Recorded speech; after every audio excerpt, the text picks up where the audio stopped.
Welcome to the AAC Reports, only on the Knightline Sports Network. I'm Jeff Allen. Thanks for joining me.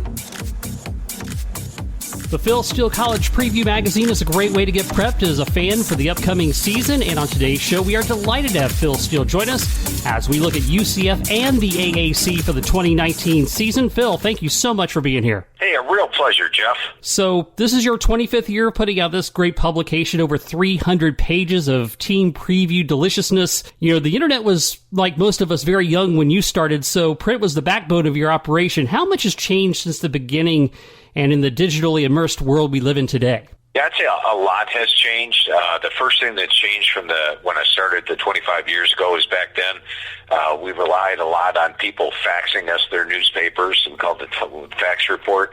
And now, of course, you can just go online and access all the newspapers across the country, making it a lot easier. A couple other factors that have really helped out is once the magazine became established and I started getting on all the award committees, then we started to get to talk to some coaches, and the list has grown every year. This year I talked to 110 of the 130 coaches out there, and generally the conversations last about an hour. I like to go over every player on the team with them, get some strengths and weaknesses, make sure I got all the players in the right order, and adjust my two deep accordingly. So it's been a major difference. We went from 180 pages black and white on newsprint to 352 pages. But the good news is we give the same amount of coverage on a team like UCF or even Middle Tennessee or Troy, 2 full pages, the same amount of coverage you give to Alabama, Clemson, and Oklahoma. And this is you that's doing all the work. It's not a band of writers like a lot of other publications. Yeah, we do. I do have 15 people that work for me. We work on this year-round. Or really, we start the Sunday after Thanksgiving, I should say, and we do it all the way through the end of May. But I do go through each of the 130 teams myself, and I'm the guy that's doing all the interviews with the coaches. Awesome. Well, it's a great publication. So let's start off with UCF, a team in 3 seasons that went from winless to a 25-1 record to New Year's Six Bowls. How impressed are you with what the Knights have skyrocketed into? Very impressed. In fact, I think Josh Heupel did a remarkable job last year because it's tough to take over a team at the top. You know, one that's reached its, you can't get any better than 13-0. And so the only thing he could do was go down last year, yet recorded another 12-0 season, which was outstanding. Loved the way that the Knights ran the ball. Mackenzie Milton was just a dream to watch out there.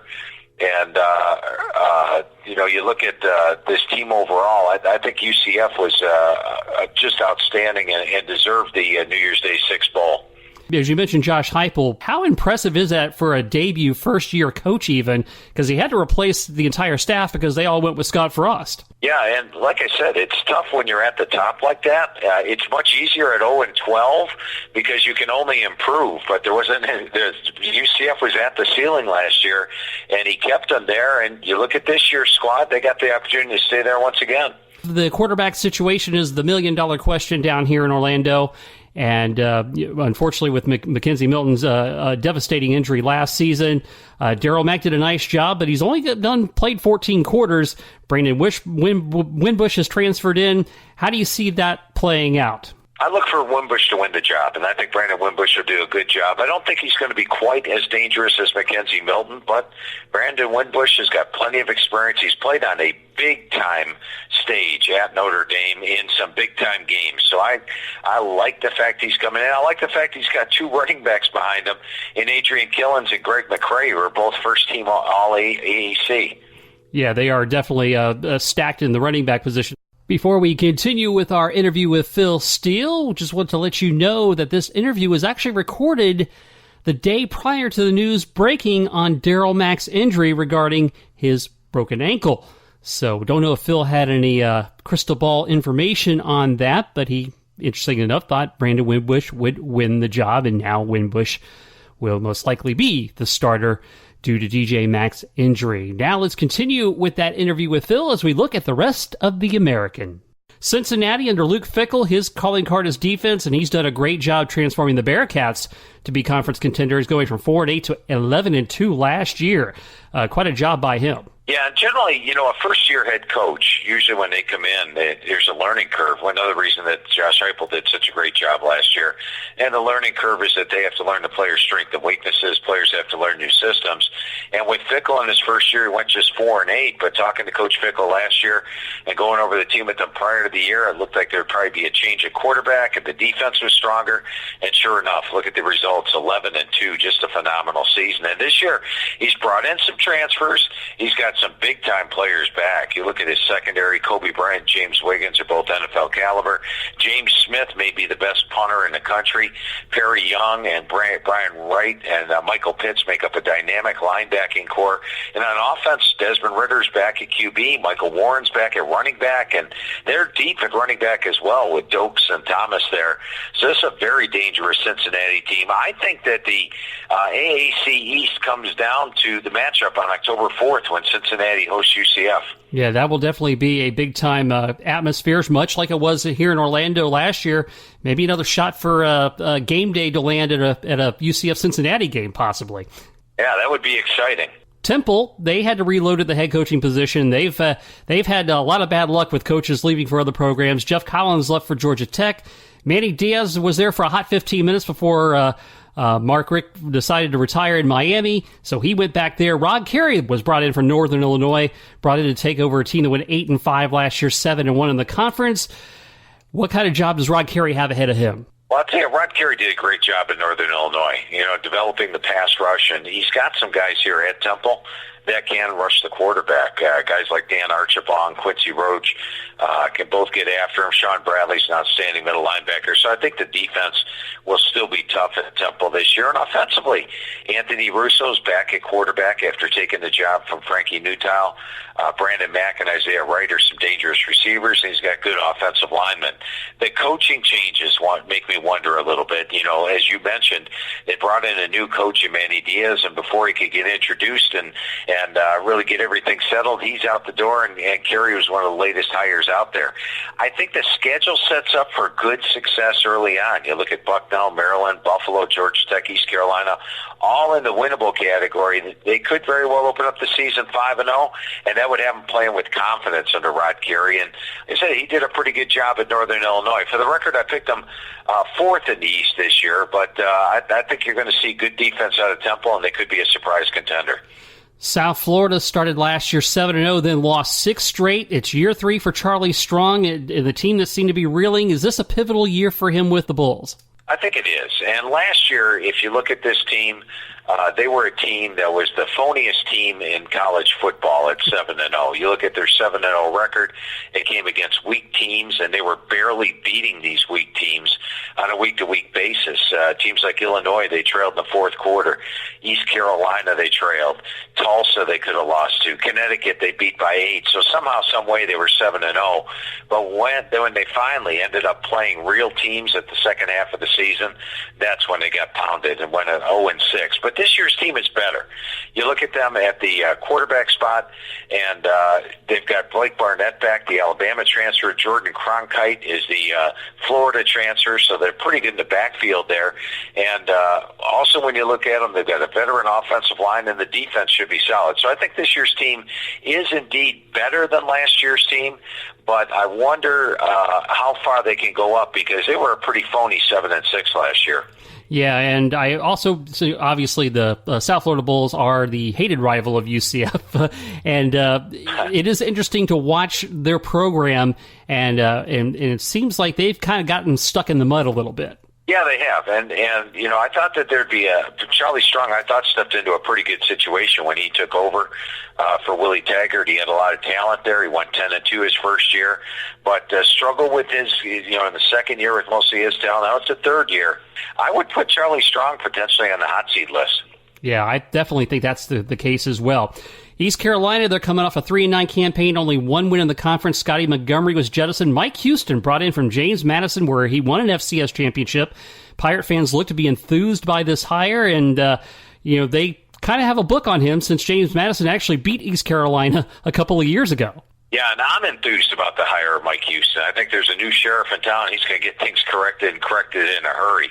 Now, I'm a little troubled by what the overall talent he's got on the defensive side of the ball, but they played good defense in the first half of last year. You go back to the USF game, they had a 24-9 first down edge in that game against USF. Another reason I think USF was phony last year, but somehow came up short on the scoreboard. Had a couple of games where they could easily have won them, like the Tulane game they could have won, but they ended up losing, and then the season ended in a train wreck with those two blowout losses. But new head coach, defense will be better this year. Holton Ahlers at QB, I think, is going to do solid.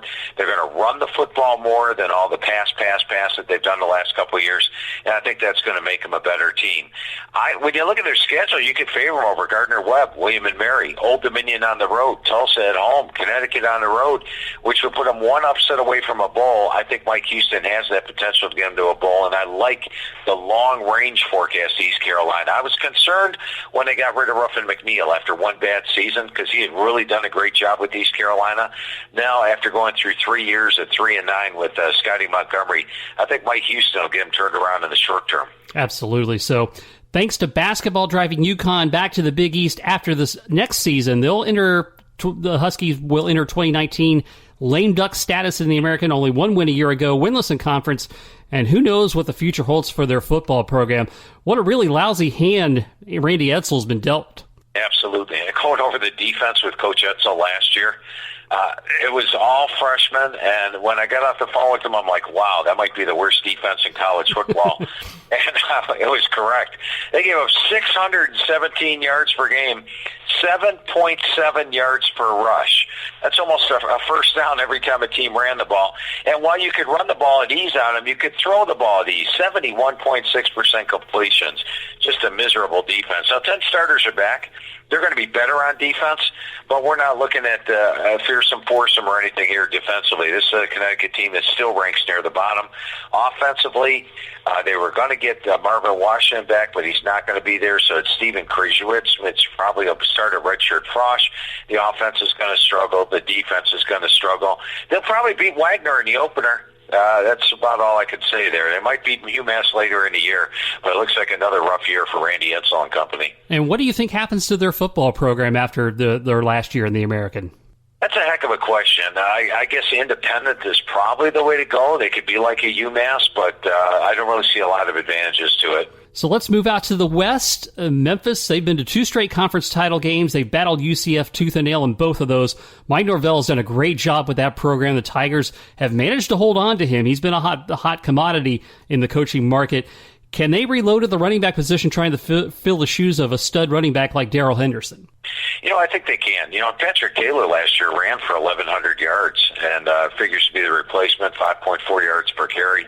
And should be fine there. Brady White, I also expect more things out of. Brady White did not live up to my expectations last year, but still had a pretty good year, hitting 63% on the 26-9 ratio. As you touched on, both times against UCF, they jumped out to big leads and looked like they were on their way to a win and came up just short. Joey Magnifico at the tight end spot looks solid. And the defense is pretty good this year as well. They've got 8 starters back on defense. They only lose 9 lettermen. The schedule sets up for a quick start. We may just see a rematch of Memphis and UCF in the AAC title game this year. Yeah, that will be something to definitely keep an eye on. Houston made a big-time coaching hire. They landed Dana Holgerson from West Virginia. While the defense loses at Oliver, they do return an exciting quarterback in Derek King, who was having a terrific season a year ago before missing the last 2 games due to a knee injury. Looks like Holgerson will have some tools to work with in his offensive scheme. Yeah, I agree. And despite losing the entire defensive line, basically, from last year, remember the last 3 or 4 games, almost the entire defensive line was out, including the bowl game, and they got run over by Army. So I think they're in pretty good shape defensively, even losing Ed Oliver. And you mentioned King at quarterback is just dynamic. We saw him last year make tons of plays all season long until his injury. Having him back is big. And talking to Coach Holgerson this spring and going over the squad with them, I like what they've got. The skill players on offense look good. Josh Jones at left tackle is an NFL caliber left tackle. Braylon Jones is another NFL caliber center this year, so they're loaded there. The replacements on defense are going to be the key with just 4 starters back. But if they can stay healthier than last year, they can make a run at Memphis. They get them at home on November the 16th. Yeah, and I think what's also intriguing about Houston is they managed to get to go the opposite way. Many times the G5 schools are the ones getting poached. They were actually able to land a Power 5 coach to come to their team. That has to be such a tremendous boost for that fan base. And I think it is a tremendous boost because when you take a look at, Houston being a group of 5 team and landing Holgerson, and Coach Holgerson feels better about the program at Houston. So I like that, and I think it's a big plus for the American Conference as a whole. Tulane showed nice improvement last year. They got to 7 wins and got a bowl victory under Willie Fritz, and they look to go up tempo on offense. New coordinator Will Hall coming in from the Memphis staff. Can the Green Wave continue their steady climb? I think they can, and you go back to last year when they brought Justin McMillan in from LSU. They were a completely different team down the stretch, winning 5 of their last 6 games after a very slow start to the season. And it's amazing how one play can make a difference. You go back to 2017 when this team finished 5-7. Final game of the year at SMU, down 3. They go for it and get stopped on the last play, although some Tulane fans will tell you, and the coach will tell you, that they were in the end zone for it and should have won. Had they won that game, they would have been to a bowl, could very easily have been 7-6. And then last year, the 2-point conversion against Navy successful, so they get to a bowl. Had the 2-point conversion been stopped, it would have been another 5-7 season. So inches in both years, but 76 returning lettermen this year, only 20 lost. Justin McMillan back at QB, Darius Bradwell at running back, McCleskey comes over from Oklahoma State at wide receiver, and he is dynamic. And defensively, I like their front 7. Almost the entire front 7 should be all-conference caliber, with Thacarius Keys being NFL caliber cornerback. So this is a very good Tulane team. They've got some games that will be tough on the schedule, but Willie Fritz has proven they can pull the upsets, and they've got a chance of improving their record. Sonny Dykes enters his second season as SMU's head coach. His forte is offense, but the Mustangs struggled mightily on that side of the ball last year. Can he get that turned around? Yes, and I think one of the keys is their quarterback wasn't the perfect fit for his system, maybe the better quarterback for Arkansas' system, where his own head coach went. But Shane Buechele, I think, gives him a big upgrade there. Last year, Ben Hicks only completed 56%. Buechele is my number 12 rated quarterback out of high school, comes over from Texas, and he has thrown to receivers C.J. Sanders, James Proche, and Reggie Roberson, plus tight end Ryan Becker. The strength of the team, probably the receiving core, where Shane Buechele can get the ball anywhere on the field that they want. That's going to make these guys dangerous on offense. And defensively, defense tackle Zach Abercrombie, one of the best in the league. Richard Moore and Patrick Nelson lead a dynamic linebacking core, and the secondary is solid. So it's second year Sonny Dykes. He now knows the players. Players know him. 16 returning starters.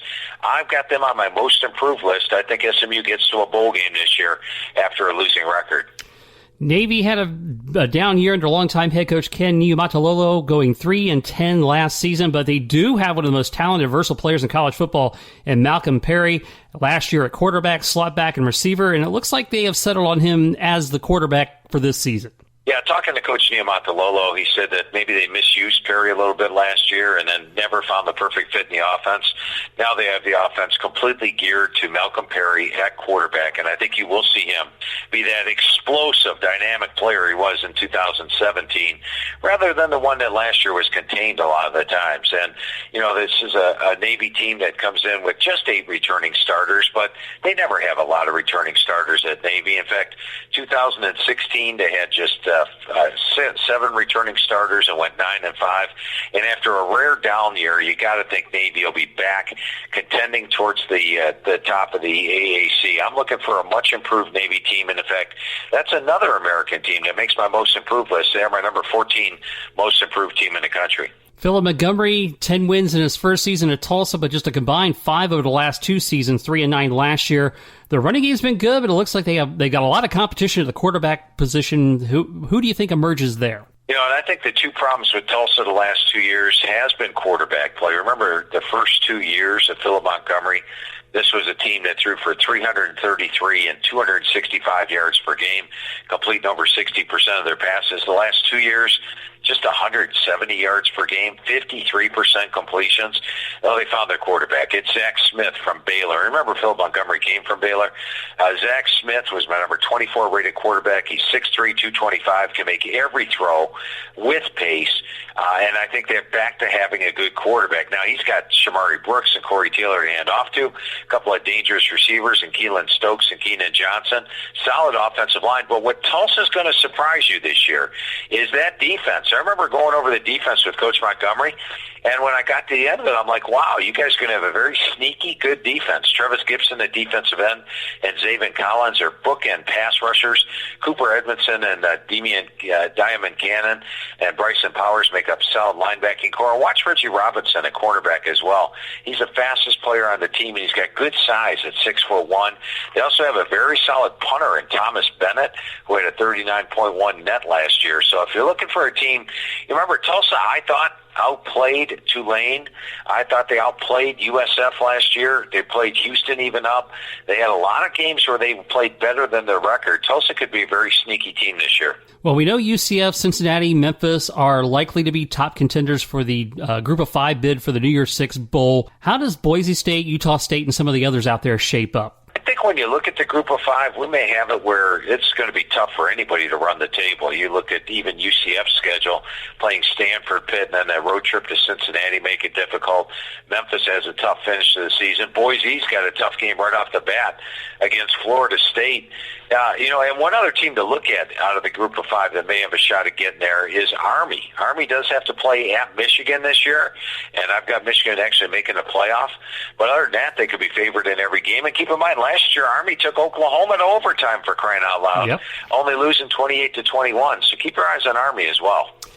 So looking nationally, will it be Alabama and Clemson again for the national championship? It appears that way, but if you're somebody that's getting Alabama-Clemson fatigue, I'll offer you this. Last year, Clemson was a 4-touchdown favorite at home against Syracuse. And in that game, they trailed by 2 scores in the fourth quarter. They needed their third-string quarterback to complete a 4th and 10 pass for a first down to keep the final drive alive. Pulled out the win. Had they lost that game, Syracuse would have tied them for the division title, and the tiebreaker would have gone to Syracuse. Clemson would have missed winning the division, probably missed making the playoff last year. So anything can happen in college football. But, yeah, I think we're headed for Clemson, Alabama. Clemson's going to be at least a 17-point favorite in every single game this year. For Alabama, they figure to be a double-digit favorite in at least every single game this year, with the toughest 2 tests being at Texas A&M and then in Jordan-Hare Stadium at Auburn. And you mentioned Michigan as one of your top 4. Who is your other one? I'm going with the Georgia Bulldogs. Georgia led Alabama last year, 28-14, the SEC championship game. I think Georgia's an even better team than last year. They got my number 2 rated offensive line coming in. Jake Fromm at quarterback, Swift at running back, an improved defense, solid special teams. They'll be favored in all their games. Toughest 2 tests figure to be at Auburn, in Jordan-Hare, and then against Florida in Jacksonville. But I do have them favored in all 12. Well, you have talked to all the coaches in college football. Are there any teams out there that are 110 of the 130? Yeah. So are there any teams out there that are under the radar that we might want to keep our eye on besides the ones you've mentioned already? Yeah, I'm going to throw my number 1 surprise team out at you. And a surprise team is a team that's not top 10 at the start of the year that I think has a shot at making the playoff. Last year, that team was Notre Dame. And Notre Dame ended up going unbeaten and made the playoff. So my number 1 surprise team this year is the Utah Utes. And when I look at Utah, I see a team that last year lost its starting quarterback, Tyler Huntley, and its star running back, Zach Moss, both with 5 games to go, but still made it to the Pac-12 title game, nearly beat Washington.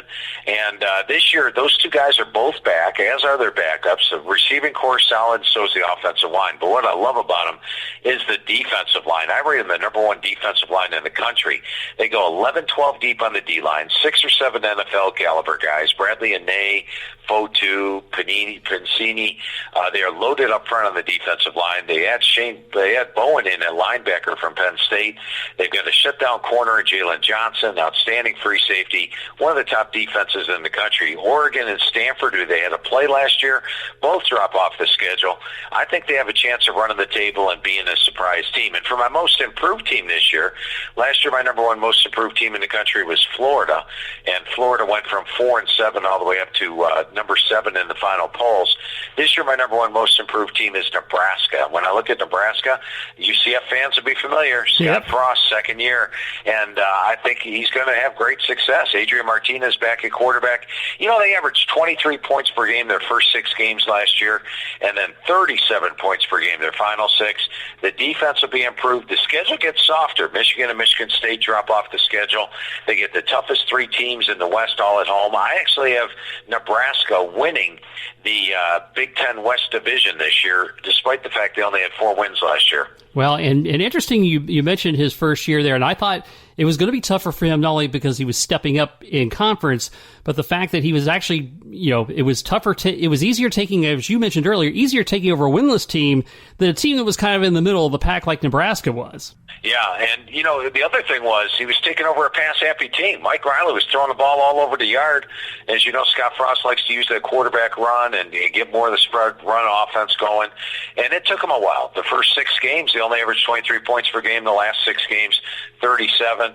And not coincidentally, went 0-6 the first 6 games, 4-2 the last 6. One team I wanted to ask you about specifically, since they've been discussed as a potential addition to the American, should they choose to expand from 11, and that would be UAB. And what a job they have done after going dormant for a few seasons. And Bill Clark, what a great job he has done over the last season. Well, 2 straight years under Bill Clark. Yes. Remember his first year, I had awarded him as 4 returning starters, but these guys hadn't played football in 3 years, for crying out loud, the 4 guys that were returning as starters. So expectations for UAB 2 years ago was 0 and none.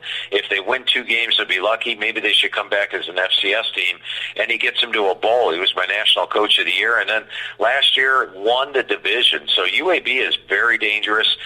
Now, they're in a rebuilding mode again this year. They're one of the least experienced teams in the country, but the 2 things I really like about UAB this year would be their quarterback and their running back, as they're both back this season, and that's going to make them very dangerous. And Bill Clark has proven that he can work with very few returning starters. So the combination of Bill Clark, Tyler Johnson at quarterback, Spencer Brown at running back, and a good defense. They have one of the better defenses in CUSA. We'll have them contending again for the CUSA title, and I think getting a guy like Bill Clark, it would be a tremendous boost for the league. Well, Phil, please take some time to shamelessly plug your preview magazine and everything you got going on. I appreciate that. The magazine's out there. It's 352 pages. As I mentioned, we give the same amount of coverage on UCF as we do on FIU and FAU that we do on the big boys, Alabama and Clemson. 2 full pages, everything in the same spot on every page. And it's quick, easy reference because you know exactly where to look. And you can get it right now at Barnes & Noble, Walmart, Books A Million, CVS, Target, Walgreens, Public. 352 pages, 3 to 4 times the amount of information than the other magazine out there. You can also go to the website, which is philsteele.com.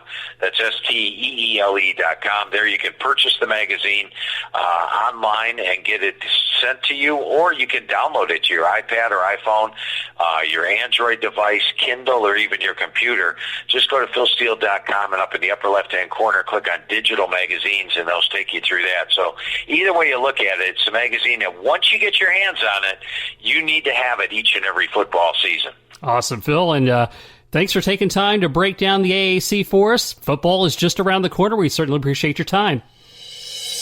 Hey, a lot of fun talking football with you today, Jeff. Really enjoyed it. And it is definitely great content to have in your arsenal as you get set and prepped, as college football season is fast approaching. That'll do it for this edition of the AAC Report, only on the Knightline Sports Network. I'm Jeff Allen. Thanks for listening.